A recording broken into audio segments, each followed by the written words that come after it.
नमस्कार, मी डॉक्टर शैलेंद्र देवळाणकर. दादर येथील अमर हिंद मंडळ यांच्यातर्फे आयोजित 77व्या वसंत व्याख्यानमालेमध्ये 15 एप्रिलला म्हणजे सोमवारी सायंकाळी 7 वाजता मी आपल्या सगळ्यांबरोबर संवाद साधायला येतोय. आणि तो संवाद आहे भारताच्या परराष्ट्र धोरणावरती.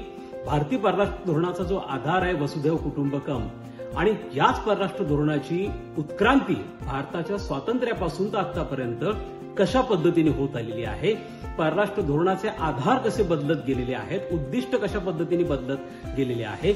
आज परराष्ट्र धोरणाला अतिशय महत्व प्राप्त झालेलं आहे. परराष्ट्र धोरण हे भारताच्या विकासाचं, भारताच्या आर्थिक विकासाचं साधन कशा पद्धतीने बनलेलं आहे.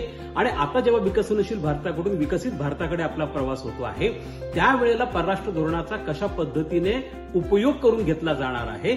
त्याचप्रमाणे सध्या रशिया युक्रेन युद्ध चालू आहे, इस्रायल हमास मधला संघर्ष चालू आहे, त्याची व्याप्ती वाढण्याची शक्यता आहे, चीन तैवान मधला आहे, भारत चीन संघर्ष आहे, भारताच्या इतर देशांबरोबर कशा प्रकारचे संबंध आहेत, या सगळ्यांवरती आपण चर्चा करणार आहोत. त्यामुळे आपण सगळ्यांना माझं आग्रहाचं निमंत्रण आहे की ह्या संवादाच्या कार्यक्रमामध्ये आपण जरूर यावं आणि आपल्याशी संवाद साधण्याची उत्तम संधी मला मिळवून द्यावी. धन्यवाद.